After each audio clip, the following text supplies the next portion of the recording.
Greetings, ladies and gentlemen, CCX here. It's that time of the month again. Well, actually, no, not that time of the month. It is time for post-commentary! Yeah! God. Apparently, what happened with my audio is that the Audacity stopped, so I'm very ultra sad. But anyways, that's not the point of anything. Welcome to Brave Fencer Musashi Part 19. In the last episode, we ended up taking down a bunch of ants and managed to go ahead and reactivate this wonderful minecart section. This minecart section is exactly like the minecart section, well, it's exactly like the raft section that you did in the, in the trying to get the legendary gloves. So essentially, if you guys are familiar with Sonic the Hedgehog 2 special stage, it's a little bit like that. The only difference that I have to say about this special stage, about this area, is one, when you flick the controller stick, you're going to be staying in that position until you snap. You don't snap right back into the middle. You will snap in the directions that you go. You can go as high as all the way up to the corner of the right and all the way up to the corner of the left. So just be sure to remember that, and you should be really, really fine.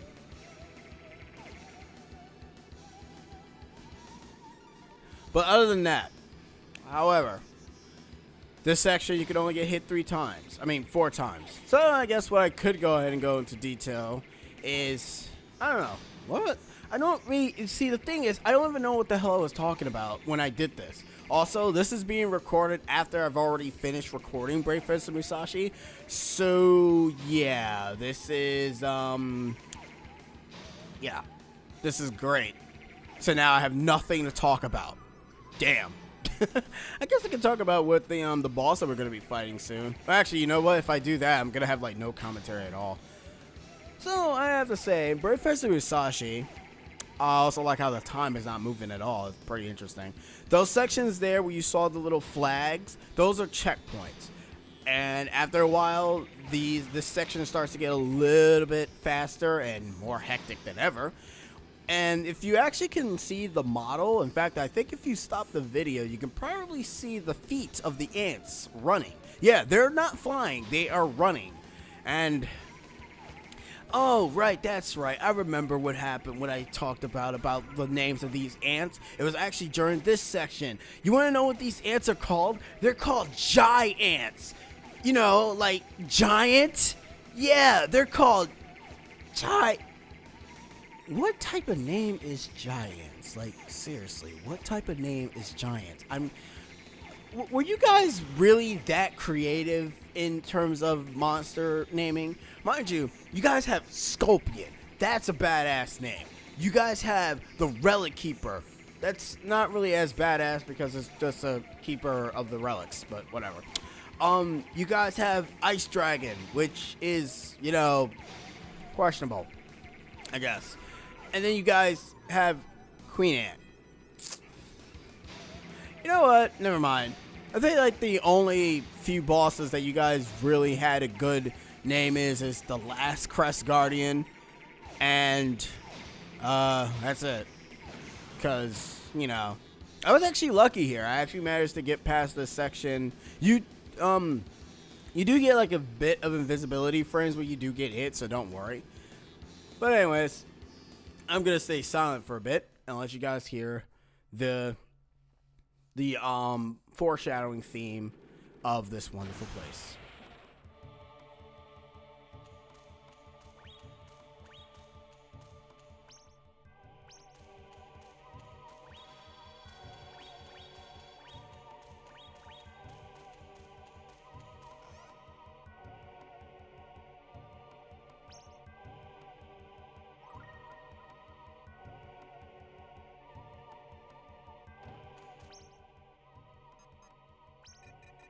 Is that a lovely theme?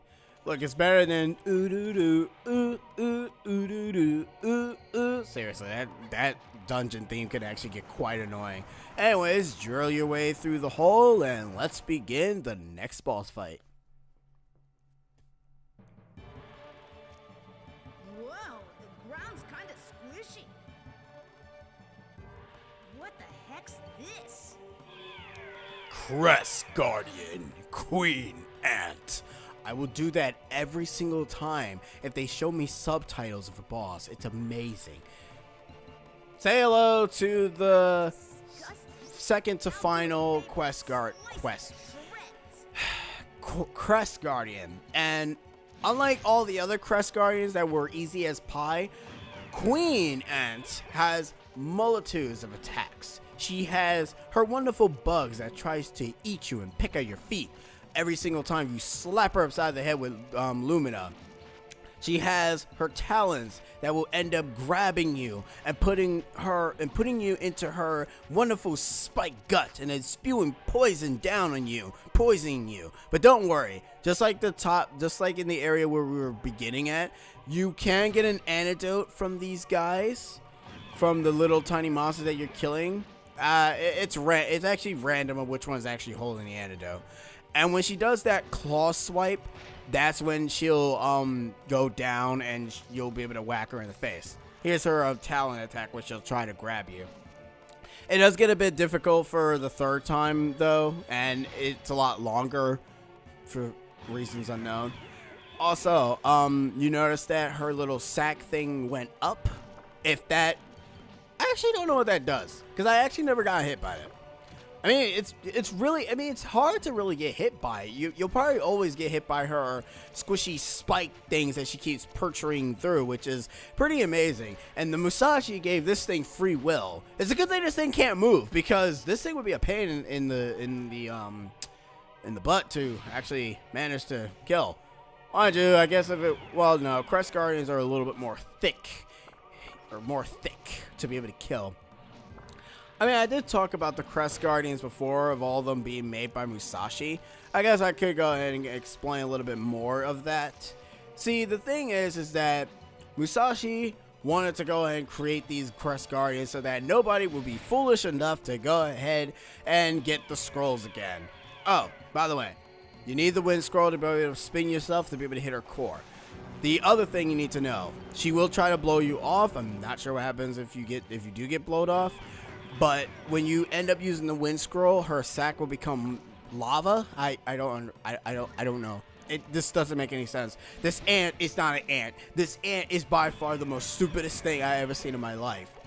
And it's also not really that much of an interesting boss. I will end up saying this in the final episode, but my only issue with most of these bosses is that, except for the final human bosses, I should say, is that all the Crest Guardians are repetitive. Like, all the bosses themselves, not even the final few bosses that we fight. They're all repetitive. Like, there's not really much difference in their attacks. Their attacks don't change. Because I'm gonna just say this now. Here's how we're gonna go. Scorpion. What did he do? Occasionally in phase 2, he did change his attacks by having the poison drill, but that's pathetically easy to dodge. And then he has the occasional I ram into you thing, and his whole I slap the ground 3 times and do tail whip, and that's it. It's like, that's all he does. Relic Keeper, he just has a fire spirit that tries to harm you with different attacks, but mind you, none of the attacks are any different, so yeah, what are you gonna do? The Ice Dragon, that one is by far the most pathetic thing ever, because it has a very wonderful theme, but its boss is pathetically easy. All it does is here's the thing. Here's how it goes. It comes down on the ground, spews a bunch of icicles at you, dashes its head forward, charges a stupid ice beam, and it will either shoot left or right. After that, it gets tired, uses the fire scroll, core is exposed, and you kill it. That's it. That's it. That's all I can really say. And it sucks too, because I kind of wish that boss was a little bit more interesting. But whatever. I can't really say that's the game's fault. It's not really its problem. There really is no problem. Well, actually, there is a problem I have, but I actually go into more detail with that in the final few episodes, so don't worry. I can't say it now because it's spoilers. See, this is the reason why I probably should have recorded this prior. And what can I say? I'm semi-professional. Yes, semi-professional in my job of duty as a player. Anywho, I guess I could say when I first watched my brother play Breakfast and Musashi, it was actually pretty interesting. It was fun to watch. I had more entertainment. I actually didn't really know what's really going on when it comes to my brother playing particular video games. It's like, oh, that's interesting. Like when I was young, I had the attention span of a gerbil.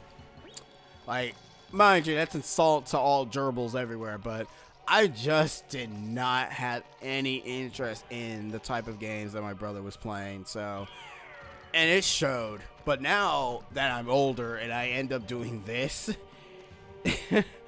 I feel a lot better. I feel so much better, and just commentating with all this stuff, and it's like, yeah, that's it.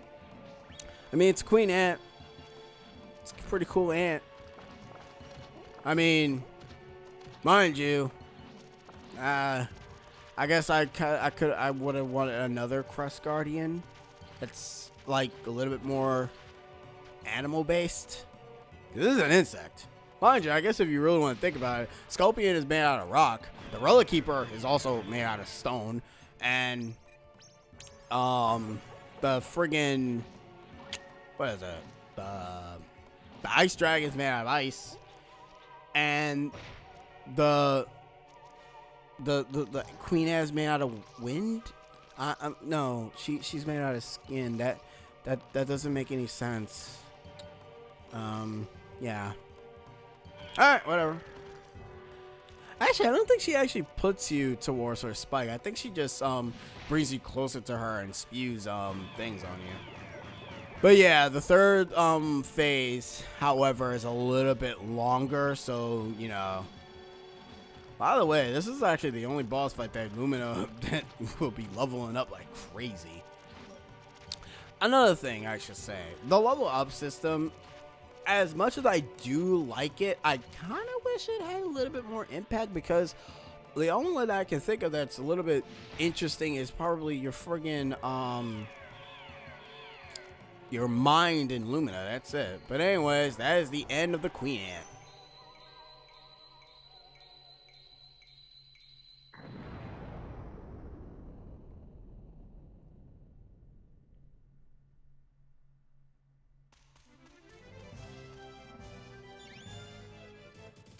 Musashi received Queen Ant's core. The Wind Crest has been liberated. Come on, CCX. Limit level has increased. Max BP increased by 25. Elements are cured. How refreshing.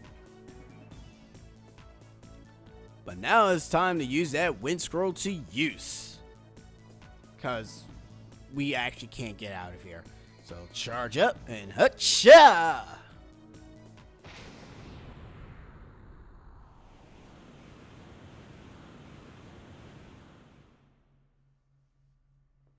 Chapter 6, The Sword of Luminescence.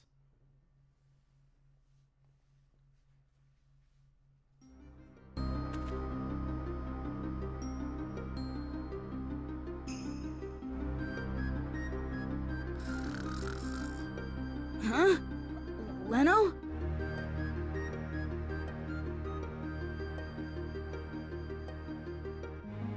Hey, Musashi, you alright? John, where were ya? Well, actually, I've been looking for scrolls, man.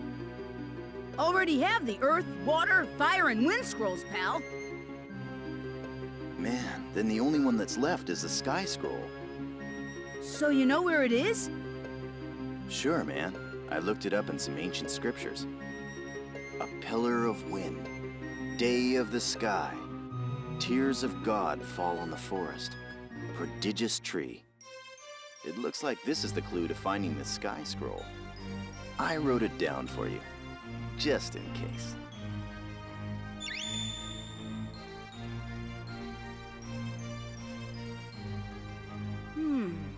The Sky Scroll. Looks kind of complicated to find it, but I'll try. That's a good boy. Keep up the good work.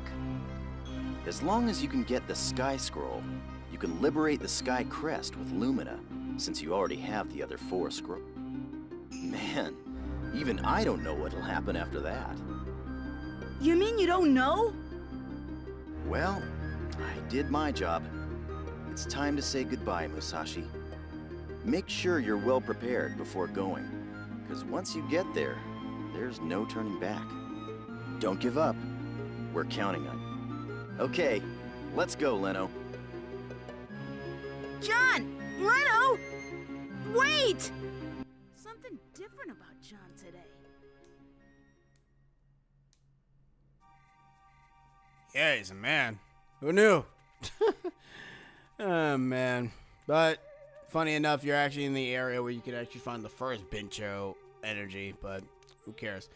Anyways, what John says is actually true. I'm not sure if I say this in the next episode, but it is, there's no point of return when you head to the thingamajig. So, be prepared. When you're going after the Sky Scroll, there is no point of return. Also, I think it's time for me to go ahead and let you guys hear the final few notes of All You Can Eat Palace. So, I'm gonna hush until I end up talking to the shepherd. So, yeah.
I'm taking care of the injured Minku.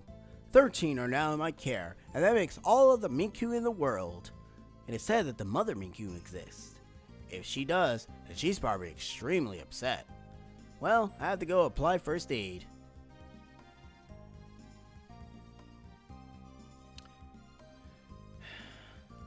But yeah, that is not a false claimant. There is a mother Minku. And I'm gonna go kill it. Yes. We're going to kill the mother Minku. I actually don't even remember if I actually cut, if I said I'm gonna cut here or not. Oh yeah, that's right. And we're going back and talk to Knight D because he's going to teach me one last ability. Also, I actually didn't notice this, but I kind of missed a move. So, yeah. Oh, okay. I know what I can talk about. Here's the thing. I thought that when you beat the game, you can save the game. So, that's good. But the thing is, though, I thought that when you finish the game, the toys will unlock the rest of the figurines. It actually doesn't. I'm not sure, but I think I've missed a few from certain places. I'm not sure if it's based off of the enemies that you probably killed or slapped in the face.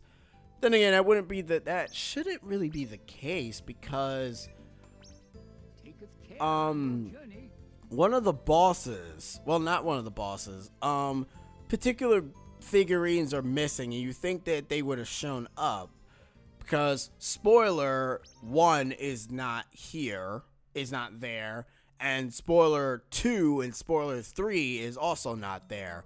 So I'm trying to figure out why they're not there, but I don't know. Maybe it has something to do with your level. Maybe you have to power beat the game 3 times. I don't know.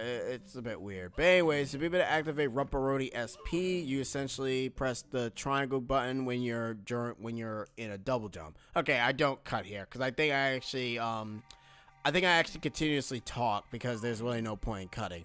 I was thinking of something completely different. What I was thinking was when I actually screwed up and went the wrong direction.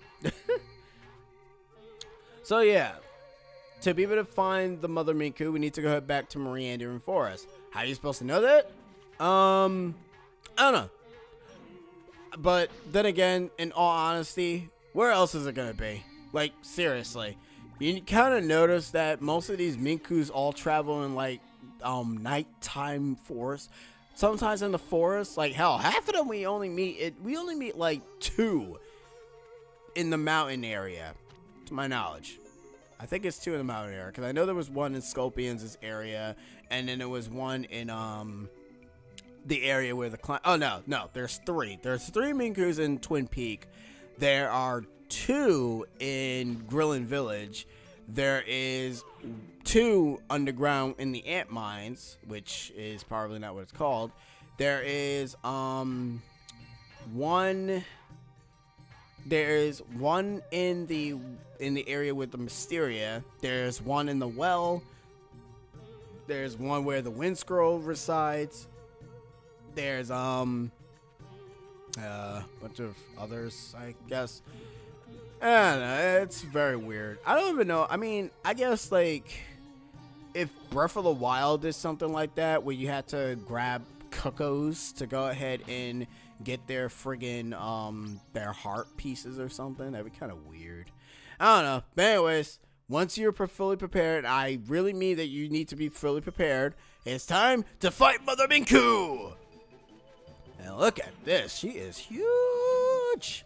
But as of right now, phase 1, Mother Minku would not attack you. In fact, you notice that she's actually not doing any damage to us when we touch her, because she's actually not angry yet. Rumparoni SP will be your go-to attack, because it actually does the most damage, because you're actually combining both Lumina and Fusion together. Now, when she's in phase 2, which is in her angry state, I think at this point she will have the capabilities of harming you during touch damage. I'm not entirely sure. Let's find out if I actually... Okay, no. Never mind. Okay, no. She just literally physically attacked you. You know what? I like that. I like that when an action RPG has monsters that have to actually actively attack you for them to do damage. Now, after a while, she will start to dash at you, but she will have this annoying attack, which is her jumping up into the air and crashing down like a thwomp. The problem with this attack is that you cannot avoid it by normal means. You need Rumparoni SP to dodge it. Unless you the only way I can think of you dodging that attack is if you prematurely move out the way. Like when she's about to jump, you kind of just move out the way, but even I don't even think that can happen. But anyways, that's it. She's dead. And we did it. Whatever. Yeah, it's just... It's like... Funny enough, though, in the ending credits, they actually have a picture of the Mother Minku chasing after Musashi. So I'm probably wondering if people kind of were trying to figure out what is that thing that's chasing Musashi. So they probably had to figure out how to get that scene. And it's like, yeah, it's a legitimate. It's the only secret boss in the game. Sadly, I kind of wish that there were others, but Brave Fencer Musashi is, I don't know, it feels incomplete. And you'll see what I mean when we enter the final dungeon. Because when you see the final dungeon, there are 2 Pacific symbols that actually show up that kind of makes me think that this game was supposed to be a little bit longer. In fact, I estimated the time that I completed this game, 9 hours. That's not really as long as an action RPG would be. Like, I mean, I guess sort of to speak, 9 hours to 10 to 15 hours is probably a good max. But compared to, like, you know, Kingdom Hearts and Kingdom Hearts 2 especially, since that's a little bit longer than 1, then, you know. But anyways, guys, I'm actually going to stop talking here because reasons. Actually, no, I won't stop talking here. I guess I'll go ahead and say what we're going to be doing next time in the next episode. In the next episode, Brave Fencer Musashi will be heading to the Thirst Quencher's Empire. Or I should more so say, we'll be heading to the Sky Scroll.